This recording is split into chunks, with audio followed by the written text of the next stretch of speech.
जब यमराज को भी भुगतना पड़ा अपने कर्मों का फल। विदुर जन्म की रहस्यमय कथा आइए सुनते हैं। श्रीमद् भागवत में सृष्टि की उत्पत्ति का विशद वर्णन हुआ है। तात्विक दृष्टि से जगत मिथ्या है, इसकी हर वस्तु नष्ट होती है। इसलिए संत महापुरुषों ने इस जगत पर अधिक ध्यान नहीं दिया, लेकिन उन्होंने सृष्टिकर्ता के बारे में अवश्य विचार किया और उसे जाना। जब परमात्मा को माया ने स्पर्श किया तो वह संकल्प से ही एक से अनेक बना। पुरुष में से प्रकृति, प्रकृति में से महातत्व, महातत्व में से अहंकार का जन्म हुआ। ऐसे ही पंच महातत्व भूतों की उत्पत्ति हुई और इस प्रकार जगत की हर वस्तु में परमात्मा प्रवेश हुआ। चूंकि हर चीज परमात्मा से ही निकलती है, इसलिए सब में परमात्मा मौजूद है। संतान और संपत्ति में परमात्मा की कृपा कम, प्रारब्ध का फल अधिक होता है।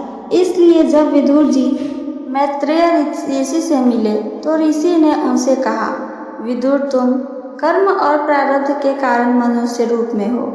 वैसे मैं तो तुम्हें अच्छी तरह जानता हूँ। तुम तो यम का अवतार हो, स्वयं यमराज हो, इसलिए तुम पर श्री कृष्ण की कृपा हुई। सुनकर विदुर हैरान हुए। पूछा, ऋषिवर, मैं यमराज का अवतार कैसे हूँ? किस कारण मुझे मनुष्य योनि में आना पड़ा? मैंने क्या अकर्म किया था? आदमी को कर्म और अकर्म में भेद अवश्य समझना चाहिए। जो जैसा कर्म करेगा उसे वैसा फल अवश्य मिलेगा। इस कर्म फल से कोई नहीं बच सकता और कर्म बिना कोई रह भी नहीं सकता। कर्म का फल तो कर्म के अनुसार ही भोगना पड़ता है, यह सत्य है।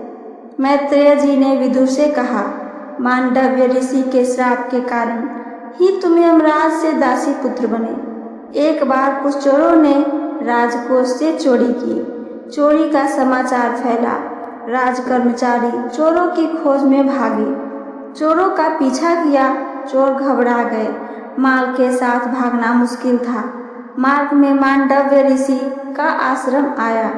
चोर आश्रम में चले गए। चोरों ने चोरी का माल आश्रम में छिपा दिया और वहां से भाग गए। सैनिक पीछा करते हुए मांडव्य ऋषि के आश्रम में आ गए। छानबीन की, चोरी का माल बरामद कर लिया गया। मांडव्य ऋषि ध्यान में थे। राज कर्मचारियों की भागदौड़ की आवाज से उनका ध्यान भंग हुआ। उन्होंने मांडव्य ऋषि को ही चोर समझा। उन्हें पकड़ लिया और राजा के पास ले गए। राजा ने फांसी की सजा सुना दी। मांडव्य ऋषि को वध स्थल पर लाया गया। वह वही गायत्री मंत्र का जाप करने लगे। राज कर्मचारी उन्हें फांसी देते, लेकिन मांडव्य ऋषि को फांसी न लगती। कर्मचारी और स्वयं राजा भी हैरान हुए। ऐसा क्यों? फांसी से तो कोई बचा नहीं, लेकिन इस ऋषि को फांसी क्यों नहीं लग रही? क्या कारण है? यह निश्चित ही कोई तपस्वी है। राजा को पश्चाताप हुआ। ऋषि से क्षमा मांगी। ऋषि ने कहा, राजन, मैं तुम्हें तो क्षमा कर दूंगा, लेकिन यमराज को क्षमा नहीं करूंगा। पूछूंगा, मुझे मृत्यु दंड क्यों दिया गया, जब मैंने कोई पाप नहीं किया था, अकर्म नहीं किया था। मैं न्यायाधीश यमराज को दंड दूंगा। अपने तपोबल से मांडव्य ऋषि यमराज की सभा में गए। यमराज से पूछा, यमराज, जब मैंने कोई पाप नहीं किया था, अकर्म नहीं किया था, तो मुझे मृत्यु दंड क्यों दिया गया? मेरे किस पाप का दंड आपने दिया? ऋषि के पूछने पर यमराज भी हिल गए। यमराज ऋषि से नहीं डरे, ऋषि की तप साधना से नहीं डरे। तप से ऋषियों की देह और वचन पवित्र हो जाते हैं, इसलिए जो कह देते हैं हो जाता है। तप ही व्यक्ति को पवित्र करता है। भक्ति ही आदमी को पवित्र करती है। ऋषि का प्रश्न सुनकर यमराज कांप गए। कहा, ऋषिवर, जब आप 3 वर्ष के थे तो आपने एक तितली को कांटा चुभोया था। उसी पाप का कारण ही आपको यह दंड मिला। जाने अनजाने में जो भी पाप किया जाए, अकर्म किया जाए, उसका दंड भी भुगतना ही पड़ता है। परमात्मा को पुण्य तो अर्पण किया जा सकता है, पाप नहीं। मांडव्य ऋषि ने कहा, शास्त्र के अनुसार यदि अज्ञानवश कोई मनुष्य पाप करता है तो उसका दंड उसे स्वप्न में दिया जाना चाहिए। लेकिन आपने शास्त्र के विरुद्ध निर्णय किया। अज्ञान अवस्था में किए गए कर्म का फल आपने मुझे मृत्यु दंड के रूप में दिया। आपको मेरे उस पाप का दंड मुझे स्वप्न में ही देना चाहिए था। यमराज, तुमने मुझे गलत ढंग से शास्त्र के विरुद्ध दंड दिया है। यह तुम्हारी अज्ञानता है। इसी अज्ञान के कारण ही मैं तुम्हें श्राप देता हूँ कि तुम दासी पुत्र रूप में जन्म लो, मनुष्य योनि में जाओ। मैत्रेय ऋषि कहते हैं, बस विदुर, इसी कारण तुम्हें मनुष्य योनि में दासी पुत्र के रूप में जन्म लेना पड़ा। तुम कोई साधारण मनुष्य नहीं हो, तुम तो यमराज का अवतार हो। कोई किसी की उंगली काटेगा तो उसकी उंगली भी एक दिन कटेगी। कोई किसी की हत्या करेगा तो उसकी भी एक दिन हत्या होगी।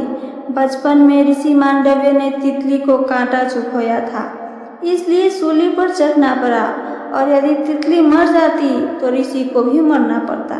अर्थात जैसा कर्म वैसा ही फल मिलेगा।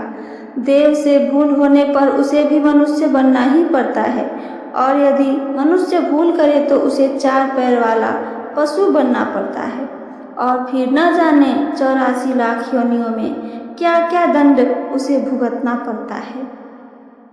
इसलिए संत कहते हैं, कर्म अच्छा करें, दूसरे की सहायता करें, भूखे की भूख मिटाएं, गिरे हुए को उठाएं। ऐसे कर्म करने वाले 84 के चक्कर में नहीं पड़ते हैं। अच्छा कर्म अच्छा फल, बुरा कर्म बुरा फल। प्रार्थना करें परमात्मा से कि ऐसी कृपा करें कि भूल से भी कोई बुरा कर्म मेरे हाथों ना हो, अकर्म ना हो मेरे हाथों। यह कथा हमें कर्म और अकर्म के गहरे भेद को समझाती है। इससे यह सिद्ध होता है कि हर कर्म का फल ही निश्चित है, चाहे वह जानबूझकर किया जाए या वो अज्ञानवश ही क्यों ना हो। अकर्म यानी ऐसा कर्म जो पाप नहीं दिखता पर फिर भी हानि पहुंचाएगा, वो भी फल देता है। जैसे मांडव्य ऋषि द्वारा बचपन में तितली को कांटा चुभाना न्याय के नियम पर लागू होता है, चाहे वो यमराज जैसे देवता ही क्यों न हो। यदि वे भी शास्त्रों के विरुद्ध दंड दें तो उन्हें भी उसका फल भुगतना ही पड़ता है। तप और भक्ति की शक्ति इतनी प्रबल होती है कि एक साधु अपने तपोबल से यमराज को भी झुका सकता है। जीवन में हर कार्य सोच समझकर करना चाहिए, क्योंकि अनजाने में किए गए कार्य भी हमारे भविष्य को प्रभावित कर सकता है।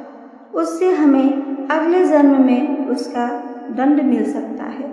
सच्चा धर्म है अच्छे कर्म करना, दूसरों की सहायता करना और परमात्मा से यह प्रार्थना करना कि हमसे अनजाने में भी कोई गलती ना हो, कोई गलत कार्य ना हो। इस कथा से हमें क्या संदेश मिलती है, आइए जानते हैं। कर्म करो लेकिन धर्म के अनुसार, क्योंकि कर्म कभी खाली नहीं जाते। जैसा करोगे वैसा ही भरोगे। तो ये थी मेरी आज की कथा और इससे मिली जानकारी।